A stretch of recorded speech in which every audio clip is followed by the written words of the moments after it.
One of my favorite things to do in fantasy football every year is to continue building my team after the draft. Obviously, the easiest way to do that is via the trade market, and that's exactly what we're going to be talking about in today's video. With 5 players, I think that you should go out and make a trade offer for and try to buy for your teams here in week 1. These are players that I think are appreciating assets, meaning their value and stock will rise as the season progresses. And in counter to this, I'll also be posting a video today with 5 players I would be looking to sell if you ended up drafting them in your leagues this season. So if you're new around here, make sure to drop down, leave a like on today's episode, and click that subscribe button, turn the bell on as well, and make sure you're notified for every single video. Don't miss any content here from SFS. This is day number 3 this week of covering week 1 content. We've got 6 long videos out. We've got YouTube Shorts, TikToks, Instagram Reels, all kinds of stuff flying out your way, so make sure that you're ready for all that, head your direction, and consume all that content you possibly can to crush your leagues this season and here in week 1. So that was a lot of talking. Without further ado, let's dive into my first week 1 trade target here for 2022 fantasy football. The first name I'll be covering in today's episode is Chris Godwin of the Tampa Bay Buccaneers. Obviously, their star wide receiver, and this is a player I've been excited about and really pumped to have on my rosters all summer long. He's been growing on me the closer and closer we've gotten to NFL kickoff here, and I think that the reports and the news coming out surrounding Chris Godwin has been overwhelmingly positive, which gives me a lot more, let's just call it confidence and optimism in this situation moving forward into the start of the year here. It seems rather unlikely, and it seemed that way throughout the summer, that he would be able to be available to us week 1, which seems even more and more like it could be the case now. It's not a guarantee. Maybe you're watching this video and he's been ruled out or something. That's totally fine. I am still in on Chris Godwin, and I think that if he were to be ruled out in week 1 here, that'll just drive his trade value even lower and present an even more advantageous opportunity for you to pull off a really valuable trade.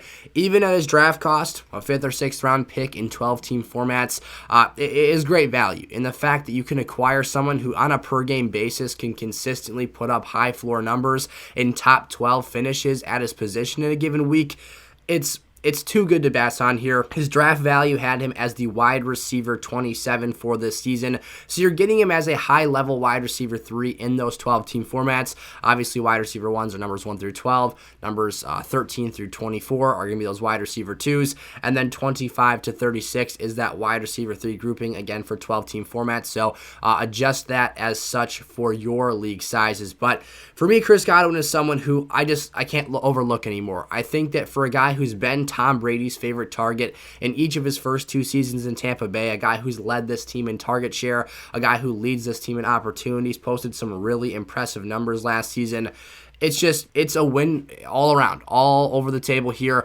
Chris Godwin is a player you want on your fantasy team. The draft price, again, was phenomenal, and the trade value should be as such as well. You're not going to have to give up a super high valuable player here in order to acquire Chris Godwin's services for your lineups. This is a guy who last season, just some things that shouldn't be overlooked here before we move on to the next player, was 4th in red zone targets at the wide receiver position, despite missing a handful of games to end the year. He was the guy who was 8th in slot snaps this season ago, had an 86.2% snap share in this offense, so 86 out of 100 snaps he was out there on the field playing. The reason I love that slot snap number is because for very good route runners who are able to beat defenses in in-breaking or out-breaking routes, that creates a mismatch problem, and for a guy who can get off the line of scrimmage quickly, create separation between himself and the defensive back in an instant, TB12 gravitates towards those players. That's why Godwin is leading guys like Mike Evans, Antonio Brown, Gronk in years past. The only guy still there is Mike Evans.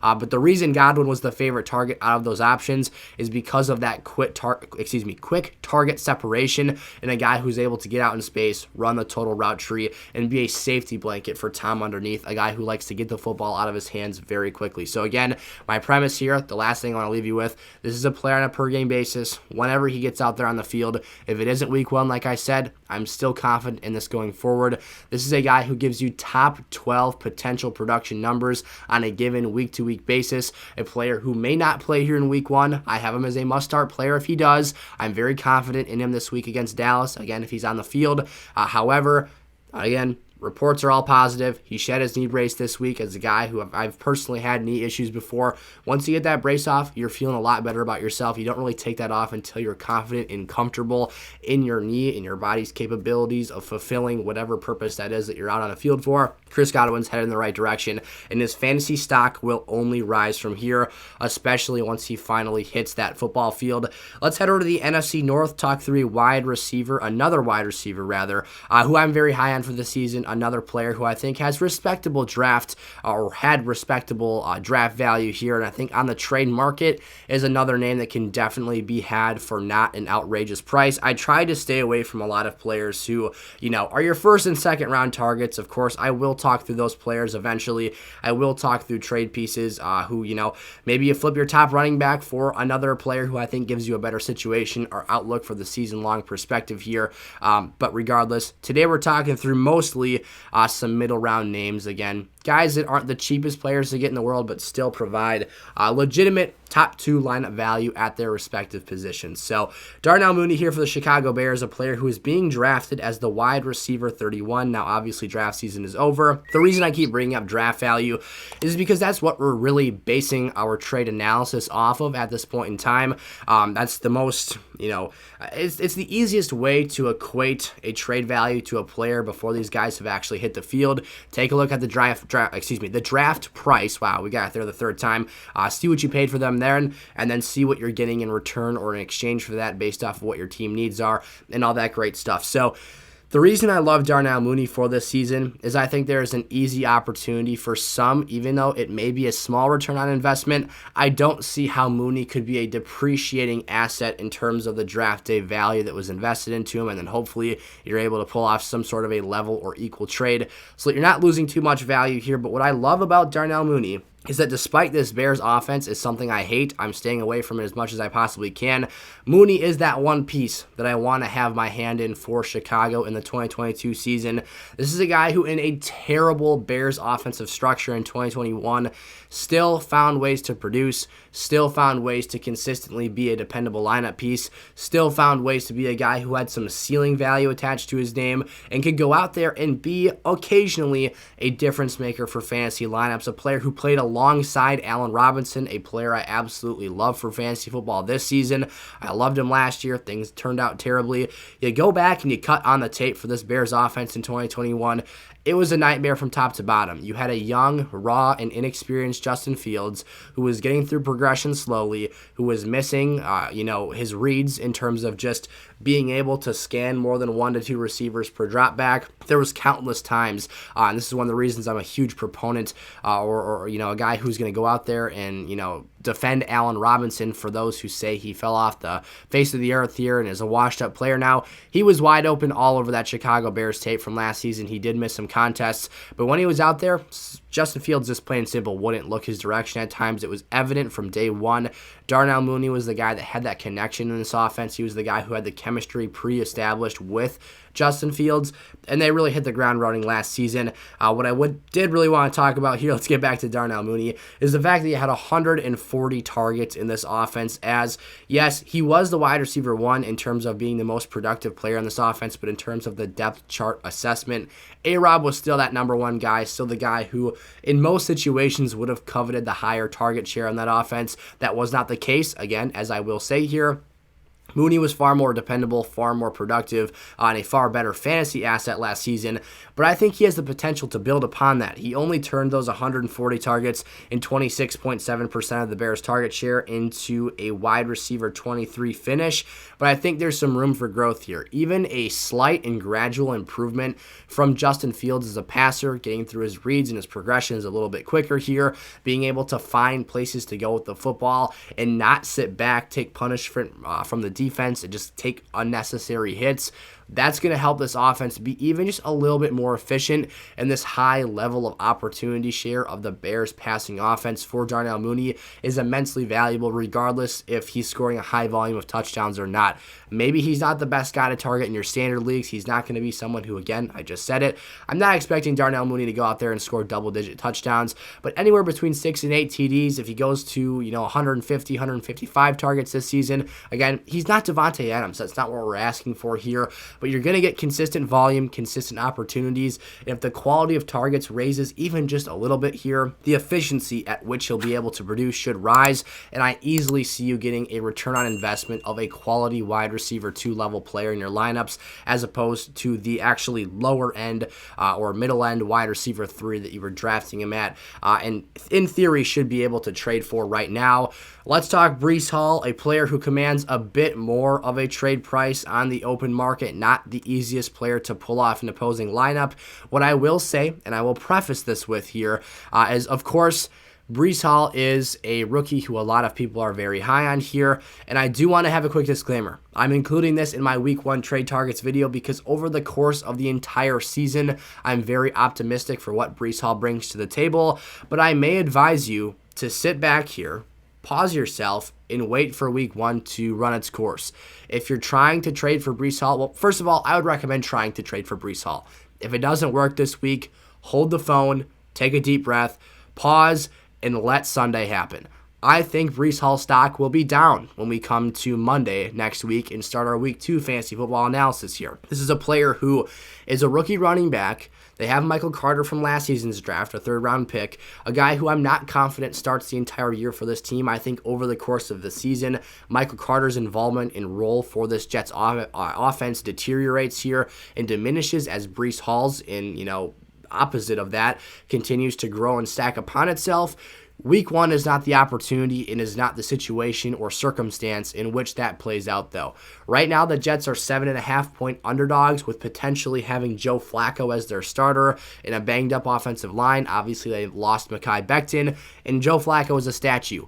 If he doesn't have pass protection, if he's starting against the Ravens this Sunday and that pass rush gets after them, they are going to kill Joe Flacco. The Jets, as such, and as a result, will get killed and wiped off the field by Baltimore's defense and offensive attack on the other end of things. So I am very pessimistic, let's put it that way, on Breece Hall's ability to get consistent touches in this football game, besides the fact that I already think they're going to be trailing very, very early in this contest. I think that they're going to be playing catch-up for the majority of this game, and that's going to lead to a lot of third down work for Michael Carter in this offense. Breece Hall is probably not going to see the lion's share of the touches this week. Again, it's an early Week 1 matchup. I'm not expecting big things from him here. And if that game script plays out in the fashion that I expect it will here, I think that'll create a situation where his numbers are pretty ugly when we look back at things here, and maybe in Week 2 you're able to buy him for an even cheaper price. So if you can't pull off a trade this week, be patient, come back to the bat swinging next week. You've got yourself a potential, though, for a workhorse running back one, a guy who ran a 4.39 40-yard dash, a guy who can catch the football out in space, and a guy who I think will be producing top 12 weekly numbers at the running back position, hopefully in the second half of this season. The way the analogy here, if that's what the comparison, we'll call it that I like to make here for Breece Hall is similar to that of Jonathan Taylor in 2020, whereas JT really struggled in that first, really the first half. He didn't really break out until down the stretch of that 2020 NFL season. He wasn't the most consistent player in the world, wasn't the best lineup piece, and then once things finally clicked, once the Colts cut him loose and really gave him the workhorse lead of that Colts rushing offense, he was off to the races. He was a fantasy football league winner, and he was a guy that you could not go a week without starting because of how talented and how much capability he had for that football team. So Breece, I expect to do similar things this season. I think the Jets offense takes a major step in the right direction when Zach Wilson is healthy. And as I said, the later the year progresses here, the more time moves on, the more percentage of the Jets' backfield snaps and touches in both the rushing and receiving game I expect Breece Hall to be consuming for this offense. Before we get into Christian Kirk here and get any further in today's episode, if you guys want some extra fantasy help and analysis from myself, you want me to personally analyze your trade scenarios and get some advice on that stuff, scan the QR code in the top right-hand corner of your screen. That'll take you to my website, sizzlefantasy.com, and there you can get access to our weekly rankings. You'll get access to in-depth lineup advice from myself and our community Discord server. You can join that through a link in the description of today's episode. There's a couple different plans on there. You can get yourself set up and started there and get additional personalized fantasy help as opposed to just my generic videos here that I make for everyone. So if you want to go a step further, want to increase your chances of winning your leagues this year, check that stuff out. Another way to get free access to myself all season long in the website features on sizzlefantasy.com is through Underdog Fantasy. If you sign up using code SFS and deposit $10 or more, they'll double your money up to $100. So you can potentially have $200 to play with for putting $100 down, or you can have $20 to play with putting $10 down. That's all your money to keep. That's all your money to play with. And as a thank you for letting them know that I sent you over there to Underdog, it's an awesome and phenomenal platform to play best ball on, daily prop bets for in-season games for multiple sports. I'll get you access to the All Access Pass through this season's Super Bowl, absolutely free as a toss-on, and that comes with access to my DMs and me answering all of your questions for you whenever you have them for me. So Christian Kirk is my next player here.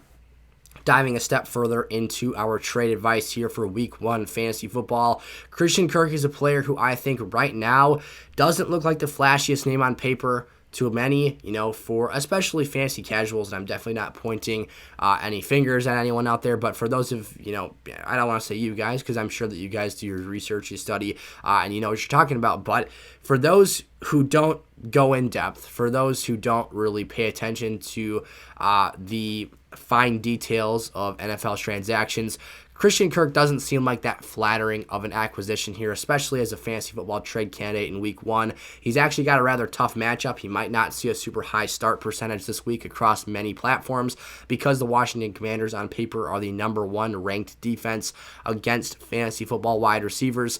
But nonetheless, I think this Christian Kirk addition, especially in PPR formats, could be huge for teams this year.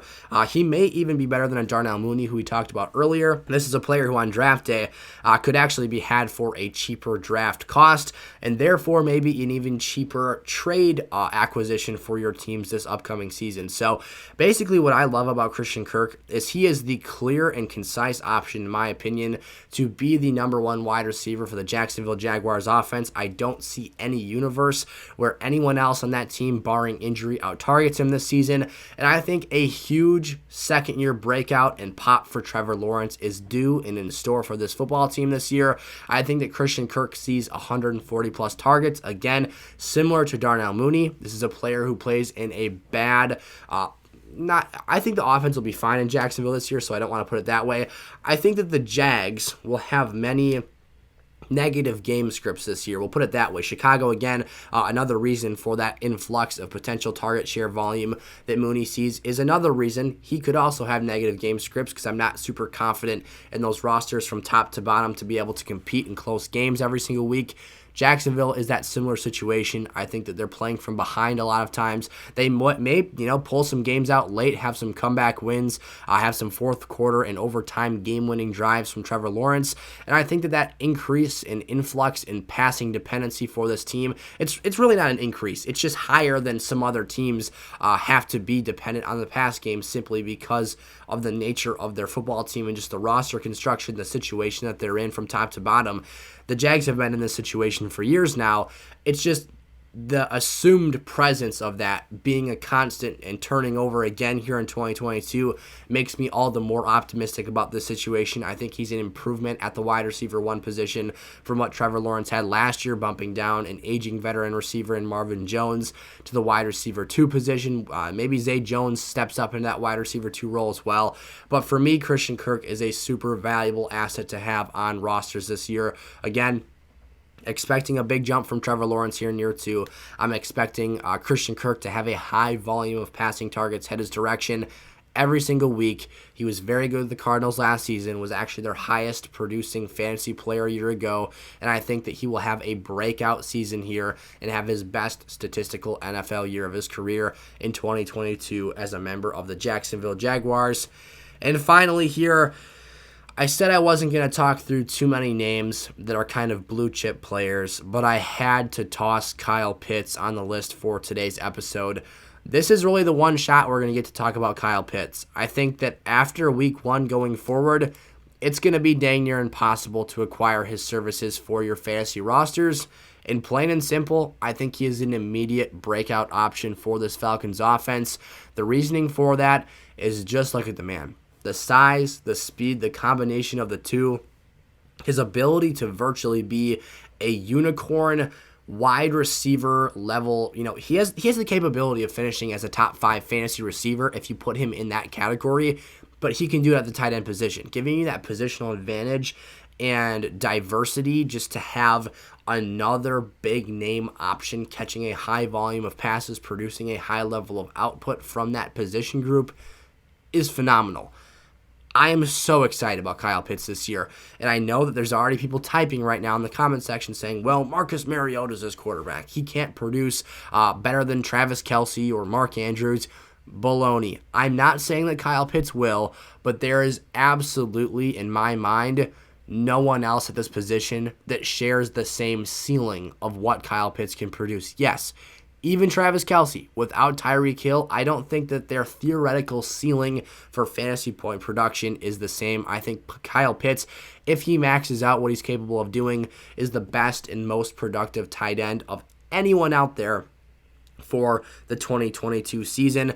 The reason that I think, and I'm so confident despite the fact that Mariota's throwing them passes, is because in Tennessee, when Marcus Mariota was the starting quarterback for that team for a decent period of time, a 3-year stretch here, Delanie Walker, sorry, I lost my thought for there a second there. Delanie Walker, who was the team's starting tight end in his age 31, 32, and 33 seasons, with Marcus Mariota as the starting quarterback for that organization, finished as the tight end 3 in year 1, the tight end 6 in that age 32 season, and the tight end 6 again in his age 33 season.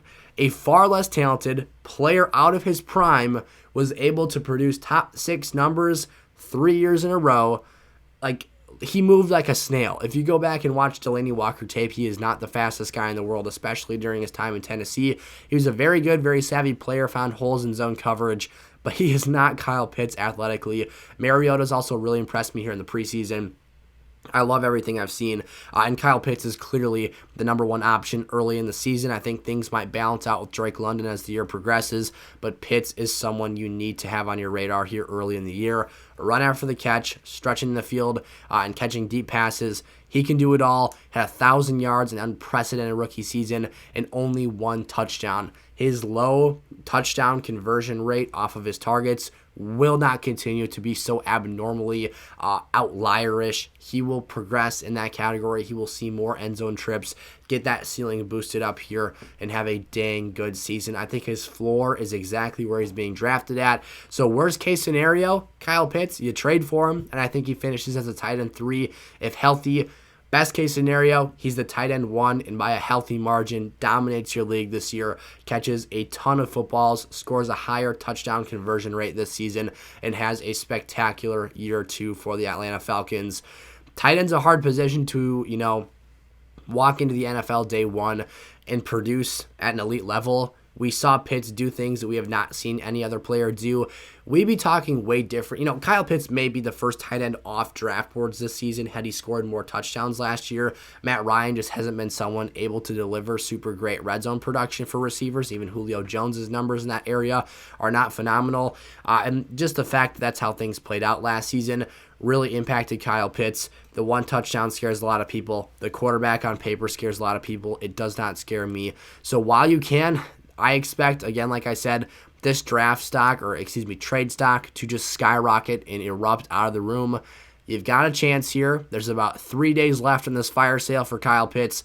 Take advantage of it. Prices are rising soon, and that'll conclude today's video. So thank you guys so much for watching. I appreciate the heck out of all of you. Make sure, again, to check out some of the links in the description of today's video. Drop your fantasy questions down for me in the comment section below, and please turn that bell on so you're never late for a new video. We're posting so much content here this season. I've been looking forward to it for months now. It's finally here, and I'm having a blast and a great time while doing it. So, again, let me know your thoughts and your questions down in the comment section. Check out those links in the description, sizzlefantasy.com. Scan the QR code. Check out Underdog, the best platform to be on this season for best ball and prop betting. Code SFS, again, gets you access to me all season long.